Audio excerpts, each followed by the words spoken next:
people who talk out of both sides of their mouths.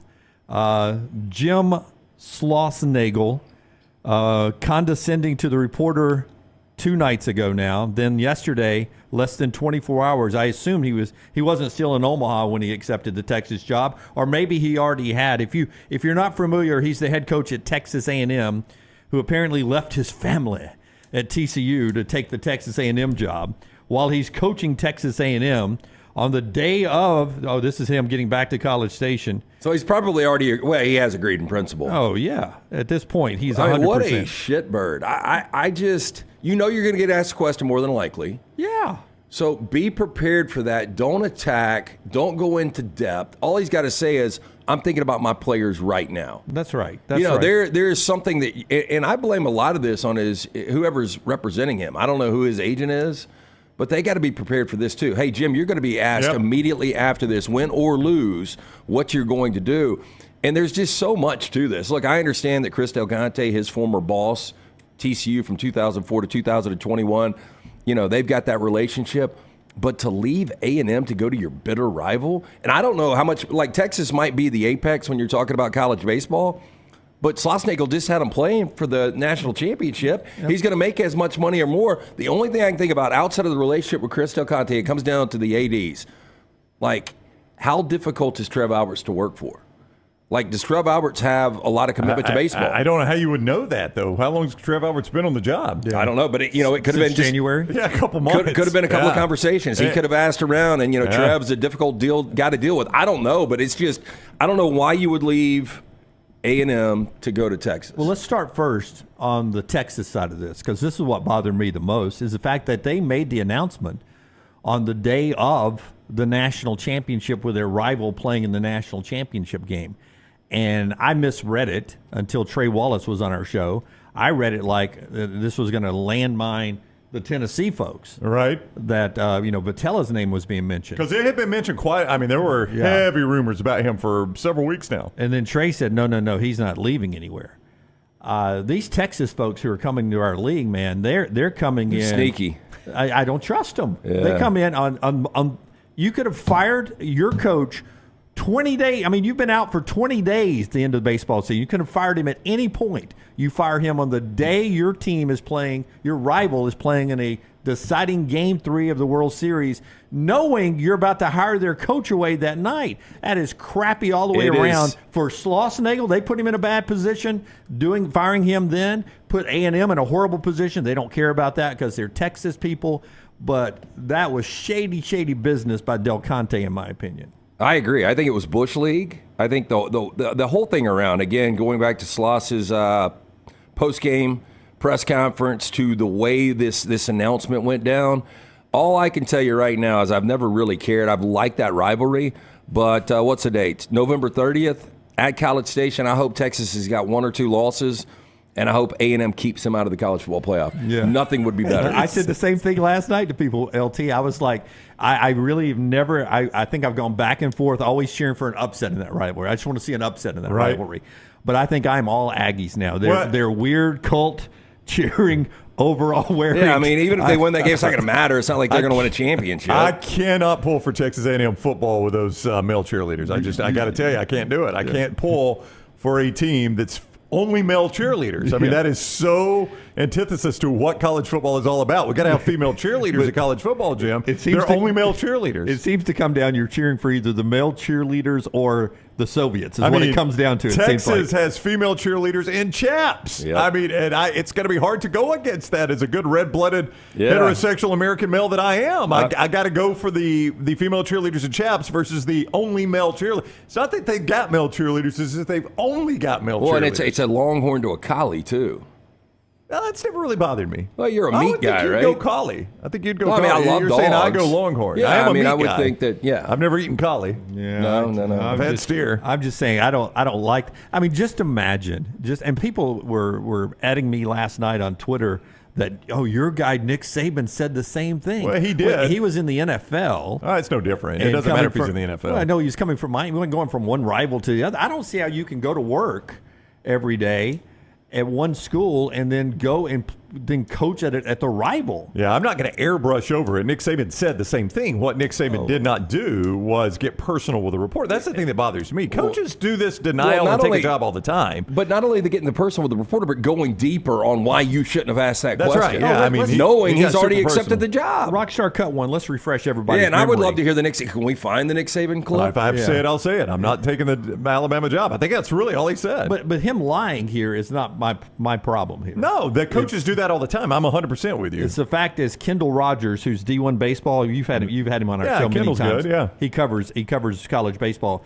I think, and they were saying in my bookie chat, he reported last night that according to his sources, Schloss had taken the job between the Georgia series and the Super Regional. Oh my God! He's been the Texas coach.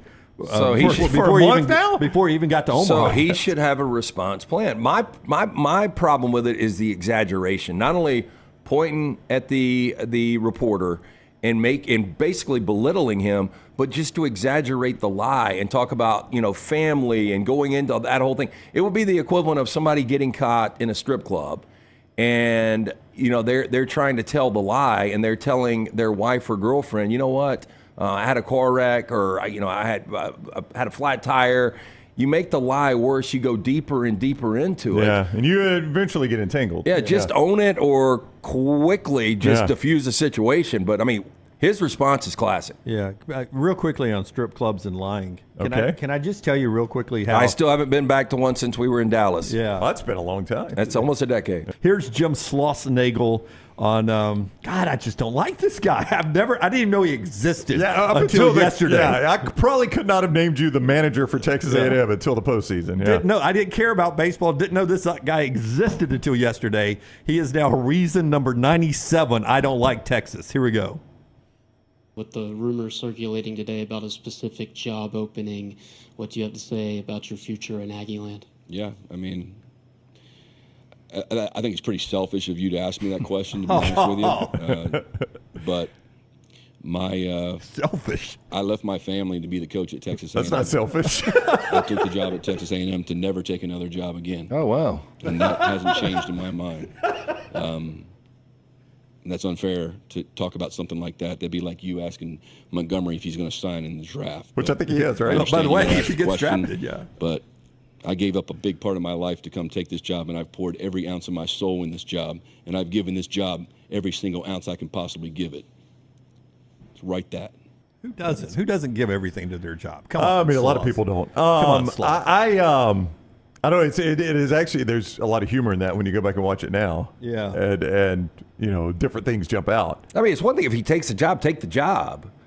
But that is never going to go away. No. And maybe he just feels like, you know what, I am such a great coach. And obviously his track record he's very good. proves he is Clearly, really good. And now that he is taking what a lot of people view as the best job in college baseball, maybe he believes he's just going to dominate, and who cares what people think. Well, Do we really That'll think never it's the go best? away. Do we think it's the best job in college Texas? baseball? I mean, based on the history, probably. Well, I mean, I don't we know. say that about a lot of USC's Texas jobs, and then Yeah. I mean, they're about to be in the SEC. If I'm going to be a baseball coach, I want to be in the SEC. I don't know if you guys have paid attention to the recent College World Series outcomes. Yeah. 10 of the last 15. But you're going to want to be an SEC coach, which Texas is about to be.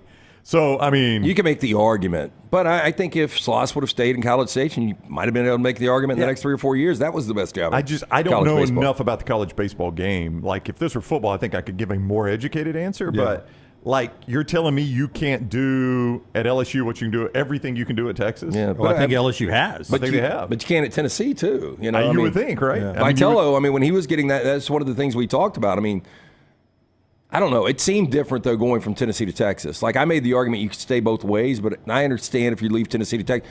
Texas A&M to Texas, though, with the resources and everything. I guess you got the resources at Tennessee. You got the resources anywhere. I don't now. know, Lance. I guess. Yeah. I don't know what these coaches see. I don't know why they jump so quick. I will say, this is guys like this, and he can do whatever he wants, but guys like this are the reason I cannot stomach coaches complaining about the transfer portal. Oh, yeah? When I see coaches talk about how the transfer portal is destroying college football, I'm like, your own industry does this. Yep. This is the most hypocritical thing when coaches start belly aching about the transfer portal. Yeah. You do it all the time. Or when they start belly aching about God, we're paying this kid blah, blah, blah in NIL, and now he's coming back. He's wanting more. Exactly. Well, you just had a great season. Yeah, what do you do? You want more. How will he ever bitch about somebody leaving his program? He will. Oh, I know he will.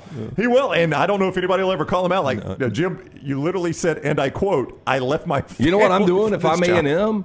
I am taking a good part of my collective. Sorry, football. We're not going to win one anyway. Oh, wow. And we are going to take as many Texas players. We're going to flip as many Texas guys. Once they get there, once they have a year on campus, we're going to flip as many guys as possible out of that program. The best ending to this story ends up that Texas struggles as they come into the SEC, and Schloss gets fired in 2 years. And whoever gets this A&M job wins the College World Series. Well, and if you say that's impossible, Texas's head coach that just got fired was in the College World Series 2 years ago and 3 years ago. Yeah. So, I think in 21 and 22. Yeah, that's right. He missed it for 2 straight years. And Yeah. So of course, Chris Del Conte, he's a snake. I mean, apparently. Why do you say that? Well, I mean, because your guy was in the – you have one off year, if you even call it an off year, and you fire the guy just to – I mean, there's no loyalty there at all. Apparently because you can get who you think's a better coach. I mean, wasn't the Supers this year, was it Texas A&M versus Texas? I think that's right, yeah. It seemed like it was. It seemed like I watched that series. No, I don't think so. You don't think it so? not? I think that might have been last year. You think it was last year? Yeah. It seemed like it was pretty good. So here we go, man. Welcome to the SEC, Texas. I love Sark so much, but I don't have to back off of Sark because he's at Texas. I have to. I cannot cheer for this group that's coming in. Do you think Chip's the only thing I like about Texas right now? Not Chips, but Chip Brown. Chip Brown? Yeah, Do you think by association. would you say right now, keep in mind now, July 1st has not rolled around, Alabama is the most hated team among the combined SEC fan bases? Oh, easy. Okay. Or the most hated school. Yeah, school probably overall. just because it's all going to be – the focus is going to be football. Yeah. So, you're right. Yeah. Well, I mean, Nate's Nate's rubbed some people the wrong way winning some basketball. Yeah. So. Well, and Nate's a brash guy. Yeah. I mean, it's rubbed people the wrong way. Yeah. I mean, if Texas won one this year, they could immediately be that. So would you say Alabama's the most hated and Kentucky might be the second most hated just because of basketball? Or who's the second most hated, do you think? I don't know. Among the combined fan bases. Probably It's hard. Georgia now, just Yeah. because Georgia has gotten People don't like winning. – that's what it is. Well, Blake immediately, okay, people are disagreeing with me. Chris, now he's an LSU fan in the MyBookie.ag chat room, says it's Florida. Now, Florida LSU's got a long rivalry.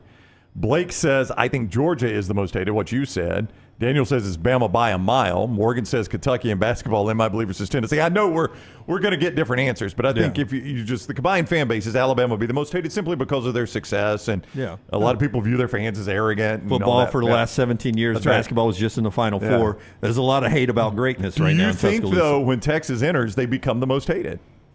It's going to be easy to hate them. Yeah, But, I mean, do you think that's among all the fan bases? it's going to take a while to get past Alabama. Oh, no, I think all fan bases will hate them immediately. I do, too. I think Texas might This supplant doesn't Alabama or Georgia or whoever. On our social platforms, Little Tammy cut a quick video last night. I believe, to your point, Brown, I think Alabama will be most hated, but the same thing happens with Alabama. I think if Alabama's struggling on the road at College Station, I think all the SEC fan bases gather around the TV. Come on, Texas A&M, finish the gig. Or when they're losing at LSU, come on, Brian Kelly, y'all finish off Alabama. That's been the way for 17 years when Saban was there. I think there will be a lot of people in the SEC if Texas is struggling in Starkville or Gainesville or Knoxville or all the villes.